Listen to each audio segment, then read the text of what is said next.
Avis à tous ceux qui veulent abolir l'hiver, ça n'a aucun rapport. Là où il fait fret, les gens sont heureux. J'arrive de l'Islande, OK? Et c'est dans le top 3 des pays les plus heureux dans le monde. Et c'est pas moi qui le dis, c'est le World Happiness Report qui fait l'évaluation de ça chaque année. Dans le fond, le World Happiness Report, c'est un rapport qui est vraiment reconnu mondialement pour déterminer l'indice global de bien-être. OK? C'est publié par le Centre de recherche sur le bien-être de l'Université d'Oxford. Puis pour arriver à des résultats solides quant au bien-être d'une population, d'une société en général, l'organisme combine des données provenant de plus de 140 pays. OK? Et ce sont des chercheurs qui analysent ces 140 pays-là avec plusieurs données différentes. Puis les chercheurs sont de renommée mondiale. Donc c'est vrai ce que je vous dis là. Donc, quels sont les critères mesurés puis comment on en arrive à la conclusion que tel et tel pays est plus heureux qu'un autre pays? Faut commencer par différencier le classement mondial du rapport annuel, OK? Parce que le classement mondial du bonheur, donc celui-là, il est basé sur une seule question de sondage. En gros, on demande aux gens de chiffrer de 0 à 10 comment ils se sentent, OK? 10 étant vu comme la meilleure vie possible. Le rapport annuel, lui, est pas mal plus complexe que ça, OK? Il compte plus de 200 pages, puis ça change d'année en année selon le contexte mondial. Par exemple, c'est déjà annoncé que le rapport de 2026 va s'attarder à l'impact des réseaux sociaux sur notre bien-être. Cette année, le rapport il se concentre sur l'impact que peut avoir l'entraide puis le partage entre les individus. Plus précisément, il présente ces thématiques-là que vous voyez, OK? L'entraide, le partage, les repas partagés, la cohabitation, la connexion à autrui, le support qu'on peut s'offrir les uns entre les autres, la confiance qu'on a envers les gens, puis aussi l'action de donner à quelqu'un. Maintenant qu'on sait tout ça, on revient à l'Islande. Pourquoi l'Islande fait partie du top 3? Pourquoi ce top 3-là existe? Finlande, Danemark, c'est les acolytes de l'Islande. C'est 3 pays nordiques. Une coïncidence? Parce que vite comme ça, quand on regarde, ce sont des pays où il fait froid, des pays peu peuplés. Puis quand j'étais là-bas, j'ai même demandé la question à certains Islandais que j'ai rencontrés. Là, je vous épargne les détails du Vox Pop parce que le son était pas super. Là. En gros, je leur ai demandé, mais pourquoi vous faites partie des pays les plus heureux dans le monde année après année parce que l'Islande revient tout le temps? Puis les gens là-bas étaient comme... C'est weird parce que le coût de la vie est vraiment cher, souvent on n'a pas de lumière, mais je pense qu'on priorise beaucoup notre bien-être. Le monsieur avec la barbe là, qui ressemble vraiment à un Islandais, là, lui, il me dit genre, on est une société qui valorise beaucoup, genre dès qu'on se sent pas bien, il faut prendre soin de soi, puis je trouve ça intéressant quand même comme piste. Donc, qu'est-ce qu'ils ont en commun, ces 3 pays-là, pour être aussi heureux, OK? On parle de valeurs collectives, de choses qu'ils ont en commun, qui les rassemblent. Les pays nordiques ont des référents culturels, historiques, géographiques qui sont assez similaires. Puis c'est pas anodin là, quand je vous parle de collectif puis de similitudes parce que c'est ce qui va faire en sorte au final qu'on est plus heureux quand on vit bien en collectivité. Que tu sois dans les pays nordiques ou ailleurs, c'est les mêmes variables, c'est la même dynamique qui s'installe. C'est que on vit dans une société entourée de personnes. OK, la vie, elle est relationnelle. OK? Et si on part du fait que la vie est relationnelle, il faut que tu les entretiennes, tes relations. Puis pour entretenir tes relations, il faut que tu fasses attention à toi, il faut que tu fasses attention aux autres. Alors, c'est des choses qui sont simples. C'est vraiment simple, mais c'est fondamental. Donc, le bonheur, là, il n'ira pas te chercher dans ton salon. Ça, c'est clair. Si tu restes assis dans ton fauteuil et tu attends qu'il vienne te chercher, tu vas attendre longtemps. Faut que tu fasses des mots. Faut que tu travailles un petit peu. OK? Puis travailler un petit peu, ça veut dire s'exposer, ça veut dire s'afficher, ça veut dire s'impliquer. Minimalement. Fait à noter, quand on regarde plusieurs études, les pays nordiques ont une histoire très commune, puis ils partagent des valeurs assez distinctes, notamment par leurs idéaux politiques sociaux-démocrates. C'est un fait qui est vraiment noté dans plusieurs thèses ou études, puis le fait d'avoir des valeurs qui prônent beaucoup le bien-être, le vivre ensemble, ça fait en sorte que les sociétés dont on parle, Danemark, Islande, Finlande, ceux qui sont au top, ce sont des sociétés beaucoup moins divisées politiquement. Ça a un impact sur leur humeur. En passant, petit disclaimer, mais la Norvège, la Suède, le Danemark, la Finlande, l'Islande, ce sont tous des pays nordiques suite à la création du Conseil nordique, c'est en 1952. Par contre, ce sont seulement les 3 premiers, donc Norvège, Suède, Danemark, qu'on qualifie vraiment de pays scandinaves. Mais des fois, je vais faire référence aux pays scandinaves, même si c'est pas juste ces 3 pays-là, parce que y a comme un consensus qui se ressemble au final. J'ai remarqué qu'un point en commun que tous ces pays-là ont, c'est d'effacer de plus en plus les inégalités. Puis ça fait des années que ces pays-là y travaillent. C'est ça que confirme Lena Sanders, qui est dans son chapitre qui analyse la gestion du concept de différence. En fait, elle mentionne que le principe d'égalité entre tous les individus a été un des éléments clés des modèles scandinaves. Aussi, elle mentionne que le fait que les systèmes sociaux soient vraiment solides, c'est pas à négliger. Une médecin spécialiste en médecine préventive, Marie-France Reynaud, va un peu dans le même sens en disant que les programmes d'aide soutiennent les plus démunis, mais aussi les gens qui ne sont pas riches sans être pauvres. Cette perspective-là fait en sorte que les citoyens de la classe moyenne bénéficient eux aussi des programmes d'aide puis de protection sociale de qualité. Madame Reynaud va encore plus loin dans son ouvrage en disant que les grandes lignes que suivent les pays nordiques, les directions que ces pays-là se sont données, sont complètement liées avec les recommandations de la Commission des déterminants sociaux de la santé de l'OMS, ce qui explique en partie leur pertinence puis leur efficacité dans ces pays nordiques-là. L'OMS affirme que l'égalité des sexes est un des principes de base des politiques publiques, puis les pays scandinaves se donnent comme mandat d'appliquer cette équité des sexes de manière à couvrir tous les secteurs et les politiques. Donc, le fait qu'une société prône l'égalité des sexes, ben ça peut vraiment faire partie des raisons pourquoi une société est plus heureuse qu'une autre. OK, il faut qu'on parle d'éducation parce que très souvent, quand on va se demander pourquoi une société va mieux qu'une autre, ben on va dire ça part de l'enfance, ça part de l'éducation. Les systèmes d'éducation doivent être plus forts, plus solides, plus pertinents. L'éducation en Finlande, c'est l'un des meilleurs systèmes d'éducation dans le monde. En passant là-bas, il n'y a pas de devoirs, il y a moins d'heures de cours, on parle de 9h à 14h, puis il n'y a pas d'examen. Puis la Finlande, ben, c'est le pays le plus heureux dans le monde. En Finlande, l'école mise sur l'égalité, la confiance, pas la compétition.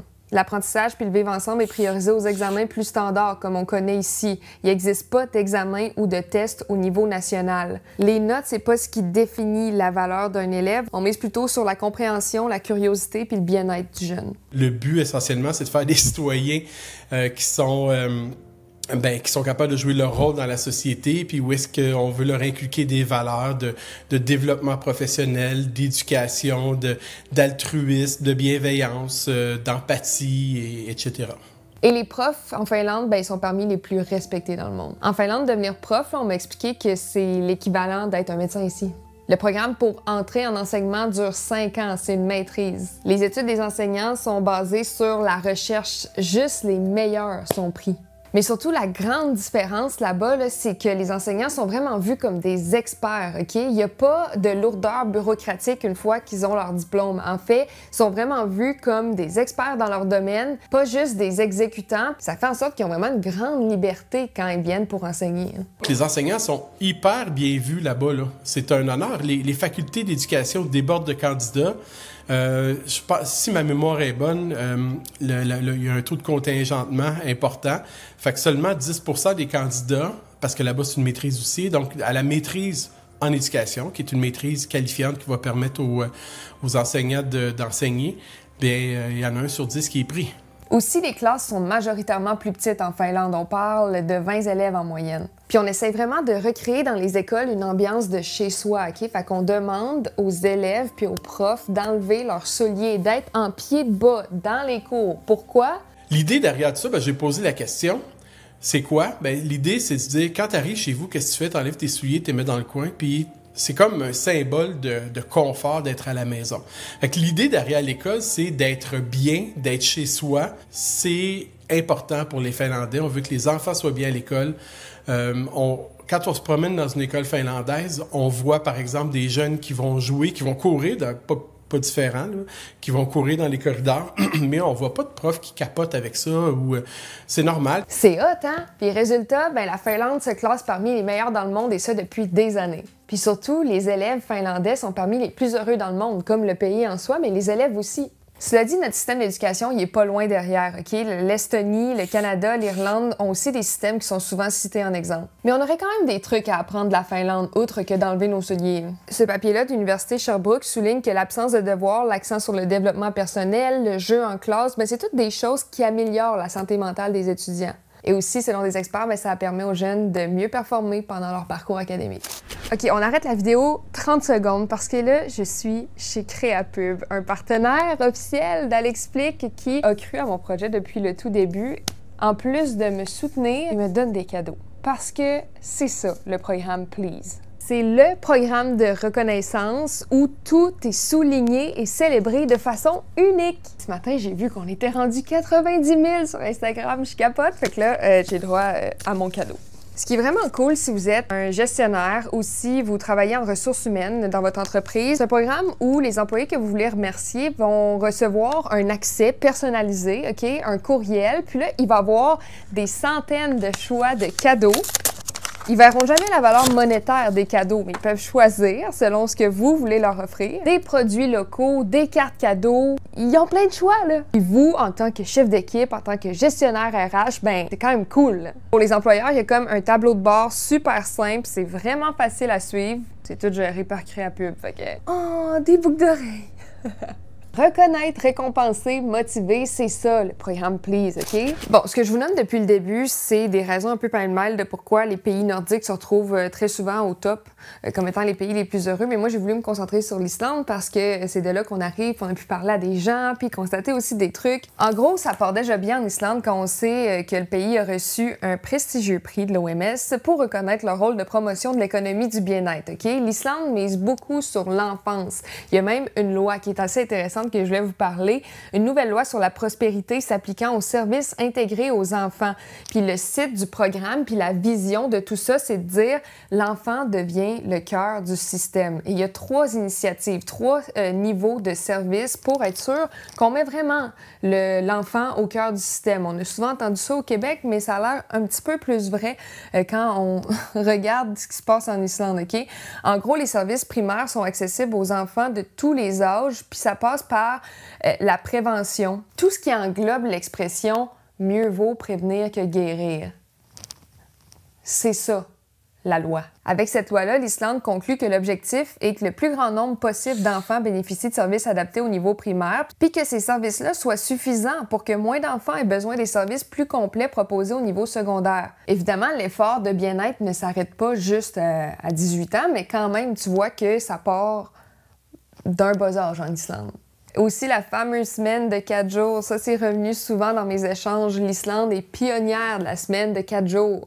Dans ce rapport-là, qui date de 2021, OK, l'Association pour la démocratie et le développement durable a conclu que la diminution de la semaine de travail de 40 heures à 35 heures a permis d'augmenter le bien-être puis diminuer le niveau de stress. Donc, la semaine de 4 jours, l'Islande l'a vraiment testé avec plusieurs projets pilotes au fil des années, OK? Résultat, 86% de la main-d'œuvre islandaise s'est fait offrir de profiter d'heures réduites sur leur semaine de travail.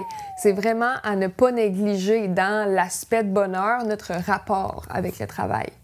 Quand on regarde ça, c'est eux autres qui ont raison, OK? Tu ne devrais pas dépendre de ton travail, OK? Tu ne devrais pas vivre pour ton travail. Il faut absolument que ce soit l'inverse. Ça ne veut pas dire de ne pas être motivé, de ne pas avoir d'ambition, mais ça veut juste dire de donner la place correcte à chacune des choses. Puis par rapport au bonheur, aussitôt qu'il y a des dépendances, OK? Peu importe le type de dépendance, OK? Forcément, le bonheur, il chute vers le bas. Le bonheur, il est à l'aise dans un certain équilibre, je te dirais. OK? Puis c'est pareil au travail. C'est vrai dans la vie personnelle, c'est vrai au travail. Donc, si tu as un déséquilibre à quelque part, un déséquilibre important, le niveau de bonheur des gens qui sont en déséquilibre va être un peu plus bas. Donc, tout ça nous mène à parler de nous à l'échelle canadienne, puis ensuite dans la province. Commençons par le Canada, OK? Vous ne serez pas surpris de savoir qu'on n'est pas si heureux que ça. En fait, on n'a jamais été aussi bas dans le classement mondial. On se situe en 18e position, puis on a déjà été 5e. Puis il y a plusieurs raisons qui nous mènent à ça. On a beaucoup la santé mentale en déclin, l'inflation aussi, crise du logement, isolement social, puis j'en passe. Tout ce que je viens de nommer, oui, ça a été exacerbé par la COVID. Mais là, vous allez me dire, tous les autres pays ont vécu la pandémie. Vous avez raison. Cela dit, pour ce qui est de l'inflation, mettons, en 2022, au pays, l'indice de prix à la consommation a été à ses plus hauts niveaux en 30 ans, OK? En Islande aussi, le coût de la vie est super élevé. En Finlande également. Mais il y a la nature. Hein? Ton appart est cher, mais tu sors, puis c'est beau. Non, mais blague à part, la nature a un rôle à jouer sur le bonheur des gens. Tout ça pour dire que c'est dur d'attribuer le coût de la vie comme étant le seul et unique facteur du bonheur des gens. C'est vraiment pas la seule chose à prendre en ligne de compte parce que le coût de la vie a autant augmenté en Europe qu'au Canada, honnêtement, tout dépendant des villes, là. Cela dit, l'Association canadienne pour la santé mentale affirme que la santé mentale des Canadiens est 3 fois plus précaire qu'avant la pandémie. Puis le rapport met de l'avant des facteurs aggravants, comme la hausse brutale du coût de la vie, oui, mais on souligne aussi la crise des opioïdes qui a eu un rôle à jouer. Bref, pour s'en sortir, pour être plus heureux, ben ça prend des programmes inclusifs, des programmes qui parlent à toutes sortes de gens dans une société, à toutes sortes de classes sociales également. C'est ce que les pays nordiques peuvent nous apprendre. Et c'est là que l'exemple du Québec entre en ligne de compte et est quand même intéressant. Parce que même si le Canada dans son ensemble est en chute libre dans les dernières années en termes de bien-être puis de comment on se sent en société puis à quel point on peut être heureux en tant que Canadien, ben le Québec se distingue quand même. Puis le Québec a très souvent été au-dessus de la moyenne canadienne, en fait presque toujours. Puis à côté, je voulais y parler parce qu'il analyse le bonheur des Québécois depuis des décennies. Voici quelques pistes de raisons pourquoi le Québec se distingue. Pourquoi on est plus heureux? C'est très embêtant. Je pense que est-ce qu'on s'évalue? Est-ce qu'on est tendance à être plus indulgent face à nous-mêmes que les anglophones qui sont peut-être un peu plus sévères envers eux autres? Peut-être. Mais on est toujours dans la moitié supérieure au Québec, OK, depuis 20 ans. Est-ce qu'il y a quelque chose avec la culture québécoise? On est plus... Moi, je pense qu'il y a notre langue? On appelle ça la joie de vivre, là. C'est un peu galvaudé, là, la joie de vivre, mais je pense on fait plus de place à la fête, pas à la foire, là, à la fête, OK, dans le sens positif du terme, que le reste du Canada. Ça veut dire que, bon, on prend peut-être plus de temps à célébrer des choses ensemble ou à juste se réunir pour le plaisir de se réunir. On a une forte vie communautaire et culturelle au Québec. On s'en rend peut-être pas compte, mais il y a des fêtes qui nous distinguent. Au Québec, il y a notre langage, notre culture. Ça joue un rôle identitaire très fort. Tout ça, ça contribue à notre capital social, hein. On s'en rend peut-être pas compte, mais ça a vraiment un rôle à jouer. Tu sais, t'es heureux quand c'est la Saint-Jean? Ben c'est ça, c'est parce qu'on se sent ensemble. Puis tout ça, ben on en parlait depuis le début de la vidéo, ça contribue au bien-être. Quand on a un bien-être collectif, ça nous aide à être plus heureux. Un autre facteur, c'est notre système social. Mettons l'accès aux garderies à petit prix. Quand on y a accès, vous allez me dire, mais quand même, c'est souvent cité dans les exemples de pourquoi on a une meilleure conciliation travail-famille au Québec, puis pourquoi on est plus heureux. Parce que regardez, dans les enquêtes internationales du bonheur, là, le Québec figurait à l'époque juste derrière Danemark, la Norvège, puis la Finlande. Comme quoi, même si on n'est pas un pays scandinave, ben on partage certains traits en commun avec eux, dont l'importance accordée aux services publics, puis aux liens sociaux. En terminant, je vous dirais que ce qui est intéressant avec le modèle scandinave, c'est qu'il vient déconstruire plusieurs mythes, notamment sur les taxes et impôts. Parce que les pays qui sont au top du rapport mondial pour ce qui est du bien-être puis le fait d'être heureux, ben ce sont des pays qui sont vraiment beaucoup taxés, là, presque autant que nous, là. Même des fois plus.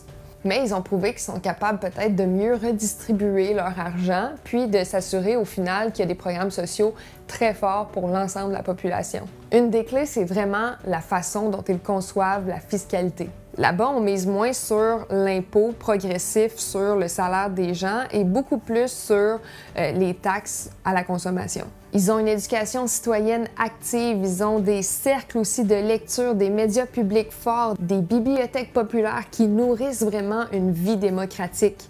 C'est ce qui fait en sorte qu'il y a beaucoup de citoyens qui sont beaucoup plus informés, qui sont engagés, qui veulent s'impliquer dans leur communauté. On revient avec le collectif. C'est ce qui fait en sorte qu'une société est de bonne humeur. Hein? S'impliquer, c'est cool. S'informer, c'est cool. Les pays scandinaves l'ont compris. Dites-moi dans les commentaires, qu'est-ce qui vous rend plus heureux? Autant dans votre vie que dans votre travail. Est-ce qu'on aimerait ça peut-être que le gouvernement pense à des semaines de 4 jours? Que ce soit obligatoire? On pourrait être précurseur dans le fait de rendre ça obligatoire. Est-ce que vos employeurs ont mis des choses en place pour que vous soyez de plus en plus heureux? Moi, ce qui me rend heureuse, c'est si vous vous abonnez à ma chaîne.